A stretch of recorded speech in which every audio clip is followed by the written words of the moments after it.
നടക്കലല്ല സ്വാതന്ത്ര്യം. കോട്ടയത്ത് നടന്ന NGO യൂണിയൻ സംസ്ഥാന സമ്മേളനത്തോടനുബന്ധിച്ചുള്ള സെമിനാറിൽ പങ്കെടുത്തുകൊണ്ട് മുൻ ആരോഗ്യമന്ത്രി KK ശൈലജ പറഞ്ഞ വാക്കുകളാണിത്. എന്നാൽ ഇതിലും വലിയ ആഭ്യന്തര പ്രഹരങ്ങളാണ് ഇതേ സമ്മേളനത്തിന്റെ പ്രതിനിധി ചർച്ചയിൽ സ്വന്തം ഭരണ നേതൃത്വത്തിനെതിരെ ഉയർന്നതെന്ന് കൗതുകകരമാണ്. രാജാവിന്റെ ദുർഗന്ധം തിരിച്ചറിയാത്ത അനുയായികൾ വാഴ്ത്തുപാട്ടുകൾ ഓരിയിട്ട് നടക്കുന്നു, അവർ രാജാവിനേക്കാൾ രാജഭക്തി കാണിക്കുന്നു എന്ന് CPM സംസ്ഥാന നേതൃത്വത്തിനും മുൻ മുഖ്യമന്ത്രി പിണറായി വിജയനുമെതിരെ ആഞ്ഞടിച്ചുകൊണ്ടാണ് ഭരണാനുകൂല സർവീസ് സംഘടനയായ NGO യൂണിയന്റെ പ്രതിനിധികൾ കോട്ടയത്ത് രംഗത്തെത്തിയത്. കഴിഞ്ഞ നിയമസഭാ തെരഞ്ഞെടുപ്പിലേറ്റ കനത്ത പരാജയത്തിന്റെ പശ്ചാത്തലത്തിൽ സർക്കാരിന്റെ നയങ്ങൾക്കും നേതാക്കളുടെ നിലപാടുകൾക്കുമെതിരെ കടുത്ത ഭാഷയിലാണ് പ്രതിനിധികൾ വിരൽ ചൂണ്ടിയത്.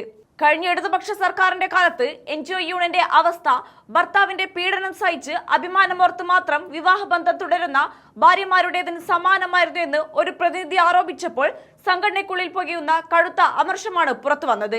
കുടം കമിഴ്ത്തി വെച്ച് വെള്ളമൊഴിക്കുന്ന തരത്തിലുള്ള ഭരണശൈലിയായിരുന്നു കഴിഞ്ഞ സർക്കാരിന്റേതെന്ന രൂക്ഷമായ പരിഹാസവും ചർച്ചയിൽ ഉയരുകയുണ്ടായി. താഴെത്തട്ടിലുള്ള ജീവനക്കാരുടെ ജീവൽ പ്രശ്നങ്ങളിൽ സംഘടന വേണ്ടത്ര ഇടപെട്ടില്ലെന്ന ആത്മവിമർശനവും പ്രതിനിധികൾ പരസ്യമായി പങ്കുവച്ചു.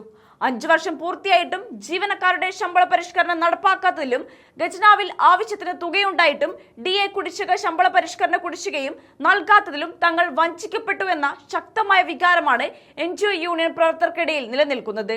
സർക്കാരിന്റെ ഇത്തരത്തിലുള്ള ജീവനക്കാർക്കെതിരെയുള്ള നയങ്ങൾ താഴെത്തട്ടിലുള്ള ജീവനക്കാരെയും സാധാരണക്കാരെയും ഒരുപോലെ ഭരണമുന്നണിയിൽ നിന്ന് അകറ്റാൻ കാരണമായെന്നും സമ്മേളനത്തിൽ വിലയിരുത്തലുണ്ടായി.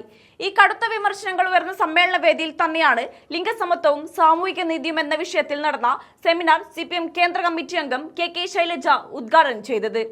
സ്വാതന്ത്ര്യം എന്നത് കുടുംബവും ഉത്തരവാദിത്തങ്ങളും വേണ്ടെന്ന് വെച്ച് തേരാപ്പാര നടക്കലെന്നും സ്ത്രീകളുടെ അവകാശങ്ങൾ സംരക്ഷിക്കപ്പെടുന്നതിനൊപ്പം സാമൂഹികമായ അച്ചടക്കവും അനിവാര്യമാണെന്നും അവർ തന്റെ പ്രസംഗത്തിൽ ഓർമ്മിപ്പിച്ചു. വലിയ രാഷ്ട്രീയ പ്രാധാന്യമുള്ള ഈ പ്രതിനിധി സമ്മേളനത്തിന്റെ ഉദ്ഘാടനം നിർവഹിച്ചത് പ്രമുഖ മാധ്യമ പ്രവർത്തകനായ സിദ്ധാർത്ഥ് വരദരാജനായിരുന്നു. NGO യൂണിയൻ സംസ്ഥാന പ്രസിഡന്റ് MA അജിത് കുമാർ അധ്യക്ഷത വഹിച്ച ചടങ്ങിൽ മന്ത്രി VN വാസവൻ അടക്കമുള്ള പ്രമുഖ നേതാക്കളും പങ്കെടുത്തു. ഇടതുപക്ഷത്തിന്റെ ഏറ്റവും ശക്തമായ ഈ സർവീസ് സംഘടനയ്ക്കുള്ളിൽ നിന്ന് തന്നെ ഭരണ നേതൃത്വത്തിനെതിരെ ഇത്രയും കടുത്ത ഭാഷയിൽ ആഭ്യന്തര വിമർശനം ഉയർന്നത് വരും ദിവസങ്ങളിൽ കേരള രാഷ്ട്രീയത്തിലും CPM-നുള്ളിലും വലിയ ചർച്ചകൾക്കും മാറ്റങ്ങൾക്കും വഴി തുറക്കുമെന്ന് ഉറപ്പാണ്.